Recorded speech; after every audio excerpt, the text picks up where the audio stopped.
while back now, I was having a casual conversation about movies with a friend, and the subject of feel-good films came up. When asked for what my idea of a feel-good film was, I was lost for an answer.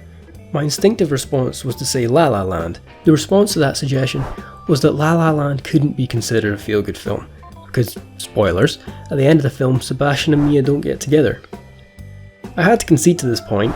The movie may inspire singing, humming and toe-tapping for days or even weeks after the actual viewing. The resolution of the film leaves you moderately melancholy, though accepting of it.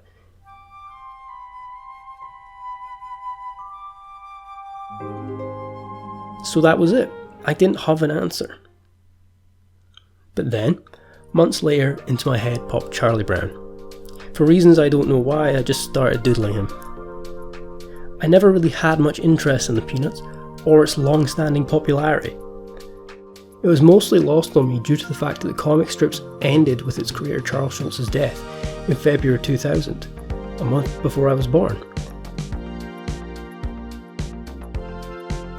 Apart from continued merchandising, there was no new Peanuts media being released until this movie in 2015, apart from maybe a book in 2009, I think.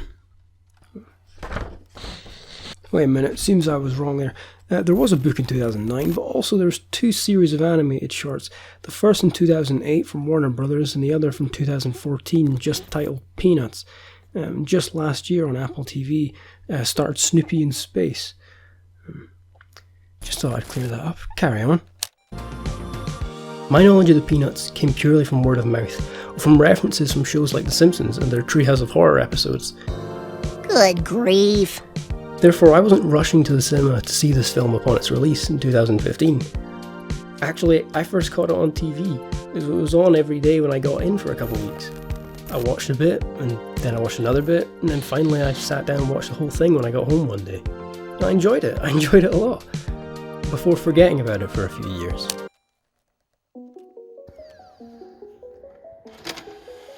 Recently I bought and rewatched the Peanuts movie and genuinely loved it for its simplicity and its charm.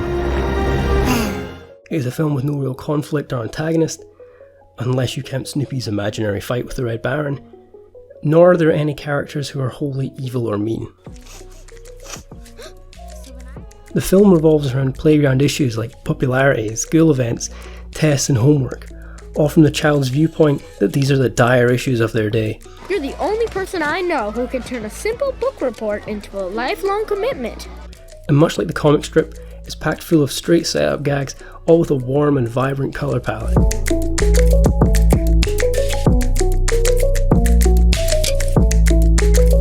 It's a film that finds its resolution in reinforcing good values like honesty, loyalty and kindness, and it should never give up. Is it cheesy? Yes. Is it cliche? You just don't know when to give up, do you? I can do this all day. Well, you could say that. But is it heartfelt, charming, and bound to leave you smiling? I certainly think so. Maybe I'm overstating this film. But my recent film watching has included things like The Machinist and the Lighthouse, both stark and unsettling, the former muted and sinister, the latter cruelly claustrophobic and literally devoid of colour. I've also recently watched The Truman Show, where the bright and positive and peaceful are a deception for a more sinister world of control. Can I help? Oh, yeah, I have an appointment at Gable Enterprises. They were bust.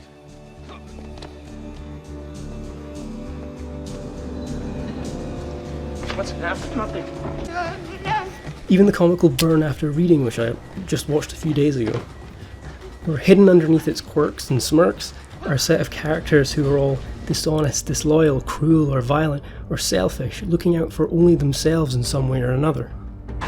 Where's the money? He hit me. Where's the money? He didn't give it to me. Oh, get in the car, get in the car. Even my recent gaming habits contrast just how nice the Peanuts is.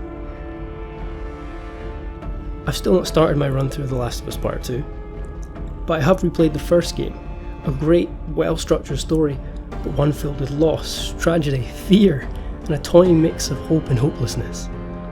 All from the viewpoint of a protagonist who is emotionally distant, pained, violent, and above all selfish. Guess what? We're shitty people, Joel. It's been that way for a long time. No, we are survivors. Took care. That's what you call it? I got nothing but nightmares from those years. You survived because of me. So, with my recent entertainment intake and all the things happening all over the world at the time of writing this, maybe sometimes it is okay to have some happy, to have some charm or warmth, to have something to tell you to just keep trying, even if it is a little simple or cliche. You can do it! Don't give up! Remember that it's okay to feel good, and that's why the Peanuts movie will be my new go-to answer for what's a good feel-good film.